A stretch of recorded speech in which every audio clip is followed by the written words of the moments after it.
Et voici le Zoom Éco avec Axel de Tarlet. Bonjour. Bonjour Bruce. Vous êtes avec nous ici donc à Aulnay. Alors là, on est au cœur du sujet. On va parler d'un sujet qui concerne d'ailleurs nos invités qui viennent de rejoindre et qui concerne tous ceux qui travaillent à Aulnay, à l'usine PSA. Fabriquer des voitures en France, est-ce vraiment plus cher de les fabriquer en France? Et quel est l'avenir de ces usines PSA et Renault aussi, puisqu'on rappelle que Renault est aussi concerné? Eh bien écoutez, le constat n'est pas brillant. Oui, produire en France coûte plus cher. Alors ce sont des chiffres de Renault, mais on peut penser que chez PSA, ils sont comparables. En moyenne, il faut compter 50 000 euros par salarié en France contre 35 000 euros en Espagne. Donc oui, c'est 40% plus cher en France. Et puis nos usines sont peu compétitives. Imaginez, l'usine Nissan de Sunderland en Grande-Bretagne produit à elle seule autant de voitures que les 5 usines de Renault en France, mais avec...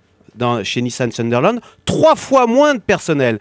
Donc oui, c'est clair, l'organisation française est coûteuse et peu efficace. Et en plus, pour ce prix-là, j'allais dire, nous fabriquons des voitures ordinaires, rien dans tous les cas, qui pourrait justifier que nous puissions vendre très cher ces voitures.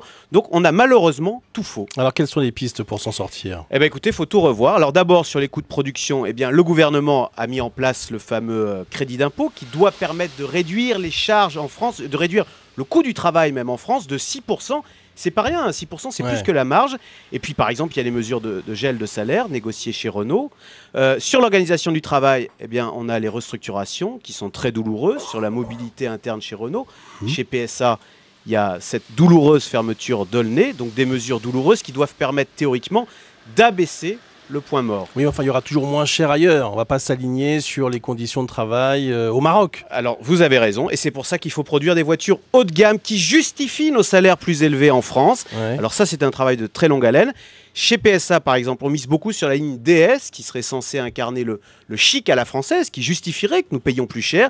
Et puis chez Renault, le haut de gamme, c'est plutôt l'innovation, avec toute la gamme électrique, qui est censée représenter 10% des ventes de Renault à la fin de la décennie. On verra, mais ce qui est bien, on le voit, c'est qu'on se bouge. Et c'est un combat sur tous les fronts que nous menons, sur le coût du travail, sur l'organisation du travail et sur la qualité des voitures. Le chiffre du jour, 152 000. Eh bien, ce fameux crédit d'impôt compétitivité emploi dont on vient de parler, qui doit permettre de baisser le coût du travail de 6% en France. L'OFCE a fait tourner sa calculette. Cela devrait permettre de créer 152 000 emplois en France à l'horizon 2018. Le gouvernement table, lui, sur 300 000 créations d'emplois. Merci beaucoup, Axel de Tarlet.